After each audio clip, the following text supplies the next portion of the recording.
Hello दोस्तों, welcome to ओजे classes YouTube channel. हम कर रहे हैं प्यारे साथियों, दिल्ली पुलिस की जो 2020 में वैकेंसी कंप्लीट हुई थी उसके हम ओल्ड पेपर का सॉल्यूशन कर रहे हैं। इससे पहले हमने 27 नवंबर की तीनों शिफ्ट फर्स्ट सेकंड और थर्ड तीनों को कंप्लीट सॉल्यूशन कर लिया है। आज हम जो सॉल्यूशन करने जा रहे हैं साथियों, वो करने जा रहे हैं हम 28 नवंबर की जो फर्स्ट शिफ्ट थी। 28 नवंबर की फर्स्ट शिफ्ट का हम क्या करेंगे आज सॉल्यूशन कंप्लीट मैथ की 15 प्रश्नों का हम क्या करेंगे सॉल्यूशन। तो वीडियो में अंत तक बने रहें और अपने कंप्लीट 15 प्रश्नों का मॉक टेस्ट लगाएं। ये आपकी तैयारी को बेहतर बनाएगा और आपको पता है दिल्ली पुलिस में ऐसे ही प्रश्न पूछे जाते हैं। तो आपसे उम्मीद करता हूँ आप रोज़ अपने एक प्रैक्टिस सेट लगा रहे होंगे। ठीक है, चलो आज की वीडियो को हम स्टार्ट करते हैं। अगर आप हमारे चैनल पर नए हैं तो वीडियो को लाइक करें और चैनल को सब्सक्राइब करें। देखिए प्रश्न नंबर 1। एक आयताकार बक्से के लिए एक बिंदु पर मिलाने वाली 3 सन्निकट पृष्ठों के क्षेत्रफल का गुणनफल कितना होगा। अब देखिए ये कोई आयताकार बक्सा है। देखिए जैसे ये है एक आयताकार बक्सा, इसकी 3 निकट जैसे ये बक्सा हमने बना लिया है। अब इसकी अगर हम 3 निकट सतहों को मिलाएंगे तो इसमें 3 बिंदु होंगे। जैसे यहाँ हम एक बिंदु को मिलाते हैं, एक इस सतह में और एक इसमें। आप किसी कमरे के 3 कोनों में एक मिलाते हैं तो उसमें एक छत और 2 दीवार आती हैं। यानी कि कितने वेरिएबल आएंगे, जैसे एल बी, फिर दूसरे को मिलाएंगे बी एच और तीसरे को मिलाएंगे एच एल। यानी कि इसमें एल भी कितनी बार है, 2 बार, बी भी कितनी बार आएगा, 2 बार, और एच भी कितनी बार आएगा, 2 बार। तो ये बन जाएगा एल बी और इंटू एच का क्या हो जाएगा, होल स्क्वायर। और यही हमको निकालना था। बात करते हैं प्रश्न नंबर 2 की। इसमें है 8,000 रुपये की धनराशि पर 12 पैसे प्रति रुपये प्रति माह की दर पर 6 वर्षों का साधारण ब्याज। देखिए यानी कि एक जो रुपये है, एक रुपये पर कितना ब्याज लग रहा है, 12 पैसे। पैसे को रुपए में बदलेंगे तो हम 100 का क्या दे देंगे, भाग। यानी कि 1 रुपये पर 12/100 रुपये का ब्याज लगता है। हमने पैसे को किस में बदला है, रुपए में। तो मैं पूछूं आपसे कि 100 रुपये पर, तो इसको किससे मल्टीप्लाई कर देंगे, 100 से। यानी कि 100 रुपये पर ब्याज कितना, 12। इसका मतलब क्या है कि 100 रुपये पर 12 ब्याज, यानी कि कितना परसेंट लग रहा है ब्याज, 12%। इससे हमने क्या निकाल ली है, दर कि रेट कितनी है, 12%। अब आप इसको कर सकते हैं कैसे, 8,000 रुपये, 12% की दर और 6 साल का ब्याज। ठीक है, 2 जीरो से 2 जीरो कैंसिल हो जाएगी। 12 छक्की 72 इंटू 80, 72 इंटू 80 करेंगे आप, ये आ जाएगा 0। 8 दूनी 16 और 8 7 56 और 2 5760। Answer number 2। बात करते हैं, नेक्स्ट प्रश्न है हमारा प्रश्न नंबर 3। एक आयताकार चादर की शीट को 2 बराबर भागों में मोड़ने पर उसकी भुजाओं के एक समूह में प्रत्येक मोड़े गए भाग के लिए उसका परिमाप 36 सेंटीमीटर, जबकि उसकी दूसरी भुजा के समूह पर मोड़ा जाता है तो परिमाप 45 सेंटीमीटर होता है। तो इस चादर को क्षेत्रफल सेंटीमीटर में हमें क्या करना है, ज्ञात करना है। देखिए कैसे करेंगे हम। ये है जैसे कोई चादर की शीट मान लीजिए इस प्रकार है, ये इसकी L है और ये इसका B है। जब हम इसको L के समान मोड़ते हैं, यानी कि आपको पता है आयत का क्षेत्रफल क्या होता है, 2 इंटू L है, तो L के साथ मोड़ रहे हैं तो कितनी बार हो जाएगा, L का आधा, यानी कि ये L का आधा हो जाएगी। और B सेम रहेगा जब हम इसको एक साइड मोड़ रहे हैं। ठीक है, तब इसका जो क्या होगा, क्षेत्रफल होगा, वो कितना होगा, नहीं परिमाप होता है 2 गुना लंबाई प्लस चौड़ाई। तो इसका परिमाप कितना हो जाएगा, 36, 35 नहीं, कितना है, 36। अब हम अगली कंडीशन, 36 है तो यहाँ से देखिए ये आ जाएगा 2L, नीचे से 2 LCM आ जाएगा तो 2B/2 और बराबर में है 36। 2 से 2 हो जाएगा कैंसिल, यानी कि L प्लस 2B बराबर है 36। अब हमने इसे को किसके सहारे मोड़ा था, लंबाई की। अगर अब हम इसको चौड़ाई के अनुरूप मोड़ते हैं तो चौड़ाई दुगनी, चौड़ाई क्या हो जाएगी साथियों, आधी, और लंबाई हो जाएगी दुगनी। इसी प्रकार आप इसको सेम इस जैसे समीकरण बनेगा हमारा दूसरा, 2 एल रहेगा सेम और बी हो जाएगा आधा। जब हम इसको चौड़ाई के अनुरूप मोड़ेंगे तो परिमाप कितना है उस कंडीशन में 45। जब आप इसको सोल्व करेंगे तो साथियों ये आएगा 2L प्लस बी बराबर 45। ठीक है, यानी कि हमारे पास ये दो इक्वेशन आ जाएंगी इनको सोल्व करने के बाद। यहाँ तक हमने हमारा काम कंप्लीट कर लिया है। अब हम इनको क्या करेंगे साथियों, अब अगर हमें L का मान निकालना है तो L बराबर यहाँ से कर लेंगे 36 माइनस 2B। इस इक्वेशन में हमें मान रखना है, देखिए 2, L का मान आ जाएगा कितना 36 माइनस 2B और प्लस में B बराबर कितना है 45। ठीक है, अब यह आ जाएगा 72 माइनस 2 दूनी 4B प्लस B बराबर आ जाएगा 45। ठीक है, हम इसको आपने यहाँ तक उम्मीद करता हूँ कंप्लीट कर लिया होगा। इसको हम इरेज कर देते हैं। अब देखिए यह आएगा माइनस के 4B और प्लस का भी माइनस के 3B उधर जाएगा और 45 इधर आएगा, यानी कि 72 में से 45 आपको माइनस करना है, बराबर में आएगा 3B। 12 में से 5 जाएगा 7 और 6 में 4 जाएगा 2, यानी कि हमारे पास 3B की जो वैल्यू है वो कितनी आई है साथियों 27। 3B बराबर 27। तो B की जो वैल्यू है वो कितनी आ गई 9। B की वैल्यू आई है 9। अब B को हम जो पहले समीकरण हमने बनाया था उसमें हम B का क्या रख देंगे, मान रख देंगे। पहले हमने जो समीकरण बनाई थी वो क्या बनाई थी, इक्वेशन आपको पता होगी, वो बनाई थी हमने L प्लस 2B बराबर था 36। यहाँ हम B का मान रखते हैं तो 9 दूनी 18, यानी कि L का मान कितना आ जाएगा 18। L का मान 18 आ जाएगा तो हमें पता है आयत का क्षेत्रफल, चादर कैसी थी आयताकार, आयत का क्षेत्रफल होता है लंबाई इंटू चौड़ाई। और तो आप इसको कर देंगे 18 इंटू 9, 18 9 162 और यही हमको निकालना था। आपको कुछ नहीं करना, बस इसमें क्या करनी थी, दो इक्वेशन बनती, उसके बाद प्रश्न अपने आप सोल्व हो जाएगा। थोड़ा लंबा कैलकुलेटिव तरीका जरूर था साथियों। अब हम बात करते हैं प्रश्न नंबर 4 की। एक कार चालक निश्चित दूरी को किसी चाल से तय की, यदि सामान्य चाल से 10 किलोमीटर की तेज चाल से चलता है तो दूरी तय करने में 55 मिनट का कम समय लगता है। यदि वही सामान्य चाल से 8 किलोमीटर धीमी चाल से चलता है तो 55 मिनट का अधिक समय लगता है। तो उसके द्वारा तय की गई हमें क्या निकालनी है, दूरी हमें निकालनी है। देखिए इसको हम कैसे करेंगे, इसमें हमें कुछ नहीं करना, सिंपल सा है। देखिए हमने माना उसकी चाल कितनी थी x, और यदि उसकी चाल कितनी बढ़ जाती x प्लस 10 तो अंतर कितना 10 और समय कितना ले रहा था 55 मिनट, क्या कम। मिनट को घंटे में बदलेंगे 60 से भाग देंगे। इसी प्रकार दूसरी इक्वेशन क्या बनेगी, चाल थी x और अब क्या हो रही है कम, -8। वहाँ चाल बढ़ रही थी, यहाँ कम, अंतर कितना 8 और जो समय है वो भी यहाँ क्या है 55। यहाँ क्या लग रहा है अधिक। समय को मिनट को घंटे में बदलेंगे तो हम 60 से क्या दे देंगे भाग। इसके लिए फॉर्मूला होता है साथियों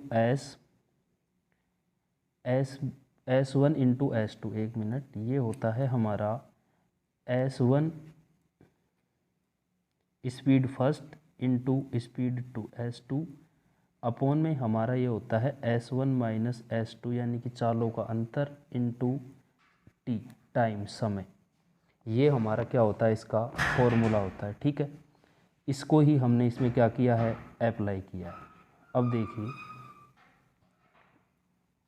इसी फॉर्मूले को आपको पता होगा, चालों का गुणनफल बटे चालों का अंतर इंटू समय अंतर। अब यहाँ देखिए इससे ये कैंसिल हो जाएगा और इससे ये कैंसिल हो जाएगा। ठीक है, x से x कैंसिल हो जाएगा, 2 चौके 8 और 2 पंजे 10। ये आएगा 4x प्लस 40 बराबर 5x माइनस 40। जो यहाँ ये क्या है प्लस का 4x इधर आएगा और ये इधर चल जाएगा। x की वैल्यू आएगी हमारी 80। x का हमने क्या वैल्यू निकाल ली है 80। अब हम x की वैल्यू को किसी भी एक समीकरण में पुट कर देंगे और हमारा मान आ जाएगा। x का मान कितना आया है 80। इसको हम इसमें एक पहली इक्वेशन में रख लेते हैं साथियों, ठीक है। देखिए फर्स्ट में हम रखते हैं इसको,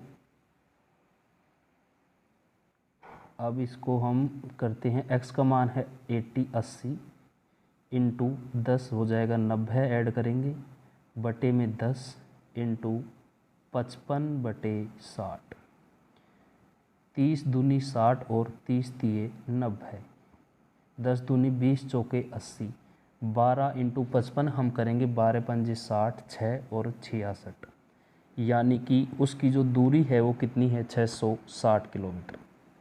ये ही हमको निकालना था। अब हम बात करते हैं प्रश्न नंबर नेक्स्ट है हमारा 5। ए बी सी किसी कार्य को 10, 12, 15 दिन में कर सकते हैं। यदि बी एकांतर दिनों में ए और सी के साथ काम करता है, सहायता लेता है, तो उस कार्य को कितने दिन में पूरा करेंगे। देखिए हमें पता है ए कितने दिन में कर रहा है 10 दिन में, बी उस काम को कितने दिन में करेगा 12 दिन में, सी उस काम को कितने दिन में करेगा 15 दिन में। इनका हम क्या लेंगे LCM, ये क्या आएगा 60, यानी कि ए की एफिशिएंसी 6, बी की 5 और सी की 4। अब हमें क्या करना है ए प्लस बी, देखिए यानी कि ए और बी मिलकर करते हैं पहला दिन, अगले दिन करता है बी प्लस सी, यानी कि सी लगातार काम कर रहा है, पहले दिन ए के साथ काम करता है बी और अगले दिन सी के साथ। ए करता है एक दिन में 5 और ए करता है 6 और बी करता है 5, दोनों एक दिन में कितना काम कर देंगे 11। बी करता है 5 और सी करता है 4, दोनों एक दिन में कितना कर देंगे 9 काम। यानी कि साथियों 20 जो काम कर रहे हैं ये टोटल 11 और 9, 20 काम कितने दिन में 2 दिन में। तो अगर हमें काम क्या करवाना है 60, तो इसे 3 से मल्टीप्लाई कर देंगे, 60 काम कितने समय में हो जाएगा 3 दूनी 6 दिन में, और यही हमें निकालना था, ठीक है। अब हम बात करते हैं प्रश्न नंबर 6 की। देखिए इसको हम कैसे करेंगे। एक पंखा 20% के लाभ पर बेचा। यदि पंखे के क्रय मूल्य और विक्रय मूल्य दोनों में 50% की कमी हो, 50 रुपये की कमी हो जाए, तो लाभ में 5% की वृद्धि हो जाती है। तो हमें क्या निकालना है पंखे का क्रय मूल्य। इसको हम ऑप्शन से करते हैं तो हमारे लिए बेस्ट रहेगा। जैसे हम ऑप्शन में लेते हैं साथियों 250, यानी कि हमने ऑप्शन ले लिया 250। इसको अगर हम 20% लाभ पर बेचते हैं 120, तो ये आ जाएगा हमारा कितने में 20 छिकी 120 और 20 पंजे 150, यानी कि ये कितने में बेच दिया हमने 300 में। 250 की चीज़ कितने में बेच दी 300 में। कितने की 250 रुपये की वस्तु कितने में बेच दी 300 में। अब ये कह रहा है कि क्रय मूल्य और विक्रय मूल्य दोनों में से क्या हो जाए 50 रुपये कम, यानी कि ये कितना हो जाए 200 और ये कितना हो जाए 250। देखिए तो लाभ कितना बढ़ जाता है 5% की वृद्धि हो जाती है, यानी कि यहाँ कितनी वृद्धि हो रही है 50 की, कितने पर 200 पर, और निकालना क्या है हमें 100। 2 जीरो से 2 जीरो कैंसिल, यानी कि यहाँ कितने परसेंट की वृद्धि हो रही है 25%। पहले कितने की हो रही थी 20% की, यानी कि कितनी वृद्धि 5% की, और यही हमें प्रूफ करना था, यानी कि 250 हमारा क्या हो जाएगा क्रय मूल्य। बात करते हैं प्रश्न नंबर 7 की। देखिए संख्याएं दी हुई है हमें कितनी 397, 435 और 5420 को विभाजित करने पर क्रम से 6, 10 और 14 शेषफल बचता है, यानी कि वह बड़ी से बड़ी संख्या। क्या निकालना है साथियों हमें HCF, हाईएस्ट कॉमन फैक्टर। देखिए क्या है संख्या 397, 435 और अगली संख्या है 5420। अब हम इस प्रकार के प्रश्नों में जो शेषफल होता है उसको माइनस कर देते हैं, यानी कि इसमें से क्या कम होगा 6, इसमें से 10 और इसमें से कम होगा 14। तो ये कम होगा तो ये हो जाएगी 391, ये हो जाएगी साथियों 435 में से 10 जाएगा 425 और ये हो जाएगी 5406। अब इनमें इनका क्या जाएगा, पूरा पूरा बार भाग जाए, इनसे विभाजित संख्या है। जैसे हम ऑप्शन नंबर ए से चेक करते हैं 17, या फिर हम इनका क्या लेंगे, डिफरेंस, यानी कि संख्याओं के अंतरों का एचसीएफ भी वही होता है जो संख्याओं को होता है। इनका डिफरेंस आएगा 34, और 34 डिफरेंस है तो जो हमारा एचसीएफ होगा वह निश्चित रूप से 34 का गुणज ही होगा, यानी कि या तो 34 होगा या 34 से विभाजित होने वाली कोई संख्या होगी, या जिस संख्या से 34 विभाजित होगा वो भी इसका क्या होगा, एचसीएफ। तो 34 एकमात्र ऑप्शन 17 से विभाजित होगी तो इसका एचसीएफ भी क्या होगा, 17 ही होगा। बात करते हैं प्रश्न नंबर 8 की। देखिए, एक संख्या है, मान ली हमने संख्या क्या है, x, इसके 1/5 का 1/4 का 1/3 भाग है, वो क्या है, 18।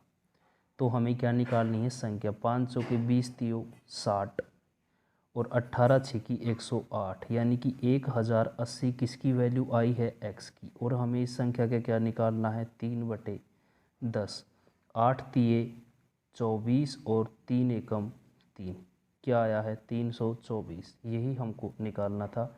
बात करते हैं प्रश्न नंबर 9 की। एक बल्लेबाज ने 114 रन बनाए जिसमें से 5 चौके और 9 छक्के शामिल है। इनमें कुल रनों में से कितने प्रतिशत रन विकेटों के मध्य दौड़कर बनाए। देखिए, उसने क्या लगाए हैं, 5 चौके, कितने रन बना दिए, 5 चौकों में 20 रन। उसने कितने छक्के लगाए हैं, 9, और एक छक्के में 6 रन, 9 छक्की 54, यानी कि उसने टोटल कितने रन बनाए हैं चौके और छक्कों को मिलाकर, 74। और कुल रन बनाए कितने हैं, 114। इसमें से चौके छक्कों द्वारा रन कितने बनाए, 74, 0 और 40, 11 में 7 जाएगा 4, यानी कि 114 में से 40 रन दौड़कर बनाए हैं। तो यही इनका क्या निकालना है हमें, परसेंटेज निकालेंगे तो आप किससे मल्टीप्लाई कर देंगे, 100 से, और यही हमको इसमें निकालना था। ठीक है, आप इसको सॉल्व करेंगे। देखिए, इसको आप कर दीजिए 2 दही 20, नहीं 2 से काटेंगे, 2 दूनी 4 और 20, 2 पंजे 10 और 2 सत्ते 14। अब आप इसको आगे सॉल्व करेंगे तो यही आएगा 35 सही 5/57। बात करते हैं हम प्रश्न नंबर 10 की। ये भी सिंप्लीफिकेशन का क्वेश्चन है और ये किस पर है, बोर्ड मास।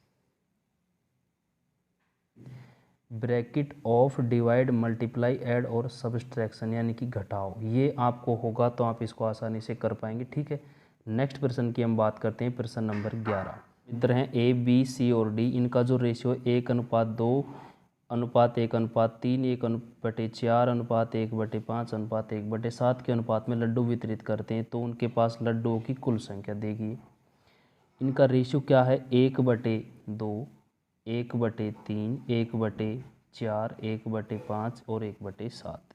इनको हम क्लिक करते हैं 1/2, रेशियो 1/3, रेशियो 1/4, रेशियो 1/5 और रेशियो क्या आएगा, 1/7। ये है 1/5, हम इसको लिखेंगे 1/5। अब इनका हम अगर एलसीएम लेते हैं तो एलसीएम आता है 420। ये आएगा, यहाँ 2 से करेंगे 210, अनुपात ये आएगा 140, 3 चौके 12, 14 तिये 42 और 4 से काटेंगे तो ये आएगा 105। इसी प्रकार 5 अट्ठे 40 और 5 चौके 20, अनुपात आएगा 84 और रेशियो क्या आएगा, 60, 7 छक्की 42। यानी कि हमें इनका रेशियो लेना है एलसीएम, और वो हमें इनका जैसे 2 इसका भाग इसमें 210 बार, 3 का 140 बार। ठीक है, अब अगर हम इन्हें क्या करते हैं, ऐड करेंगे तो ऐड करेंगे। देखिए, आपको इनको सबको ऐड करने की ज़रूरत नहीं, आप इकाई अंक से भी इसका निकाल सकते हैं। 4 और 5 9, एक ही ऑप्शन में इकाई का अंक क्या रहा है, 9, और यही हमारा क्या होगा, आंसर होगा। बात करते हैं प्रश्न नंबर 12। एक परीक्षा में राधा ने 20% अंक प्राप्त किए, वे 10 अंकों से अनुत्तीर्ण हो गई। सीता ने 30% अंक प्राप्त किए, 20 अंक को उत्तीर्ण अंक से 20 अंक अधिक है, तो परीक्षा का पूर्णांक ज्ञात कीजिए। देखिए, इस प्रकार के प्रश्नों को हम कैसे करते हैं, उसने कितने परसेंट अंक प्राप्त किए हैं, 20%। अगर उसको 10 अंक और मिलते तो राधा क्या हो जाती, पास। अब राधा कैसी हो गई, फेल। सीता ने कितने परसेंट अंक प्राप्त किए, 30%, और वो जो उत्तीर्ण अंक का मिनिमम पास मार्किंग होता है उससे कितने अंक अधिक ले आई है, 20 अंक। ठीक है, अब अगर हम इन परसेंटेज को एक तरफ करते हैं, 20 इधर जाएगा तो क्या हो जाएगा 10%, और 10 इधर जाएगा तो ये इसमें से माइनस कर देंगे तो ये भी प्लस नहीं होगा, यहाँ पर आप क्या करेंगे माइनस। कि सीता अगर 30% अंक प्राप्त करती है और उसमें से अगर उसके 20 अंक अगर हम घटा देते तो ये क्या केवल पास ही होगी, माइनस कर देंगे आप। तो ये साथियों ये इधर जाएगा और 20 इधर आएगा, यानी कि 10% की जो वैल्यू आएगी वो किसके बराबर आएगी, 30 की।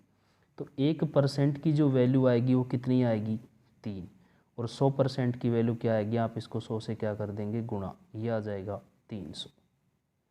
बस यही हमको इसमें बताना था। बात करते हैं नेक्स्ट प्रश्न नंबर है 13। 18,000 रुपये की धनराशि अर्धवार्षिक रूप से चक्रवृद्धि होने वाली 10% वार्षिक ब्याज की दर पर 1.5 वर्ष में प्राप्त होने वाला मिश्र धन हमें क्या करना है, निकालना। देखिए मूलधन कितना है 18,000 रुपये, दर कितनी है 10%, और समय कितना है 1.5। जब ब्याज चक्रवृद्धि अर्धवार्षिक होता है तो दर में 2 का भाग देते हैं, दर आती है 5%, और समय को 2 से गुणा करेंगे, 1.5 का दुगुना होता है 3 वर्ष। 5% को आप क्या लिख सकते हो, 1/20, यानी कि हमें क्या करना है 18,000 का 1/20 निकालेंगे, आपको आएगा 900। 900 को 1/20 निकालेंगे, ये आएगा 45, और इसका आप क्या निकाल देंगे 45 का भी अगर आप 1/20 निकालेंगे तो ये आएगा 20 दूनी 40, और 20 दूनी 40 और 20 पंजे 100, 2.25 आएगा। कितना आएगा साथियों, ये आएगा 2.25। अब हमें पता है 3 वर्ष के लिए हम किससे मल्टीप्लाई करेंगे, 3 इंटू 3 इंटू 1 से, तो ये आएगा 9 तिये 2700, 45 तिया कितना होता है 135, और 2.25 ये आएगा कितना साथियों हमारा, ये आएगा, इसको जब हम ऐड करेंगे 2837.25, ब्याज कितना आया है 37.25। अब हम इसको एक बार इरेज करते हैं, ये कितना आया है हमारा 2837.25, क्या आ गया 2837.25, और इसमें हमें क्या ऐड कर देंगे मूलधन, तो हमें क्या मिल जाएगा, मिश्र धन हमें प्राप्त होगा। इसमें हम क्या ऐड करेंगे मूलधन, जो कितना है 18,000, हम इसमें क्या कर देंगे ऐड कर देंगे, तो ये आएगा 20,837.25। बात एक दुकानदार एक वॉशिंग मशीन के अंकित मूल्य पर 12% की आरंभिक छूट देने के बाद रियायती मूल्य पर 18% की छूट देता है। यदि अंतिम विक्रय मूल्य 19,844 है तो अंकित मूल्य ज्ञात करना है। देखिए इसका हमने मूल्य कितना माना है x, कि इसका अंकित मूल्य x था, इस पर 12% की छूट, तो 100 में से 12 की छूट 88/100, फिर पुनः 18% की छूट देता है 82/100, और जो लास्ट में प्राइस होता है वो कितना होता है 19,844। ठीक है, अब देखिए इसको आप डिवाइड कीजिए, 11 8 88, 11 से करेंगे 11 एकम 11, 11 8 88 और 0 11 चौके 44। अब हम इसे पुनः किससे डिवाइड करेंगे 2 से, 2 चौके 8, दुनाम 18, 0 और 2 दूनी 4। अब आप इसको डायरेक्ट 82 से काटेंगे, 82 एकम 82 8 और 82 एकम 82, यानी कितनी बार डिवाइड हुआ है 11 बार। कितनी बार 11 बार। तो अब इसको 2 से डिवाइड करेंगे तो ये 50 हो जाएगा और ये 2, फिर पुनः इसको 2 से करेंगे ये 50, यानी कि 2500 इंटू क्या करना है 11, तो ये आ जाएगा 00, 11 5 55, 5 11 दूनी 22 और 5 27,500, और यही हमारा आंसर होगा। नेक्स्ट प्रश्न की हम बात करते हैं, प्रश्न नंबर 15। एक परिवार में दादा दादी माता पिता और 2 पोता पोती हैं, तो दादा की औसत आयु, दादा दादी की औसत आयु कितनी है 69। दादा और दादी की क्या है औसत आयु 69 है, तो हमें इनका क्या निकालना है योग। दादा प्लस दादी, इनका अगर आप योग निकालेंगे तो इसको क्या कर देंगे डबल, 9 दूनी 18 और 2 छक्की 12 और 1 13 138। इसी प्रकार हमें किसकी निकालनी है, माता और पिता की। इनकी आयु का औसत कितना है 39, तो इनकी आयु का योग कितना होगा 78। इसी प्रकार पोता और पोती की निकालनी है, ये कितनी आएगी 9 दूनी 18, ये कितनी आई है हमारी 9 दूनी 18। देखिए 8 तिये 24, 4 2, 7 3 10, 11 और 2 13, 3 1 और 1 2, 234। और हमारे पास टोटल पर्सन कितने हैं, 2 ये 2 ये और 2 ये, टोटल पर्सन है 6। तो 6 तिया 18 और 5 तो 6 नीम 54, यानी कि इनकी जो टोटल एवरेज एज होगी कितनी होगी 39। और यही हमारे इस प्रश्न का आंसर होगा। इसी के साथ हमारा आज का टेस्ट कंप्लीट होता है। आप इसको अच्छी तरीके से लगाएं, पहले वीडियो स्टार्ट करें, आप स्वयं सॉल्व करें, बाद में नहीं होता है तभी आप सॉल्यूशन देखें, इससे आपकी तैयारी और बेहतर होगी। आज के लिए बस हम इतना ही करेंगे साथियों। अगर आपको वीडियो अच्छी लगी हो तो वीडियो को लाइक करें, चैनल को सब्सक्राइब करें और अधिक से अधिक शेयर करें ताकि आपके और दोस्तों को भी ये काम आ सके। आप हमारा जो टेलीग्राम चैनल है वो OGA क्लासेज के नाम से है, उसको आप ज्वाइन करें। इसकी जो PDF अगर आपको चाहिए तो हमारा टेलीग्राम चैनल भी OGA क्लासेज के नाम से, वहाँ पर हम इसकी कंप्लीट PDF डाल देंगे, वहाँ से आप डाउनलोड कर लीजिएगा। ठीक है, आज के लिए बस हम इतना ही करेंगे। मिलते हैं एक नेक्स्ट प्रैक्टिस के साथ। स्वस्थ रहिए, मस्त रहिए, अपनी तैयारी में व्यस्त रहिए। जय हिंद, जय भारत।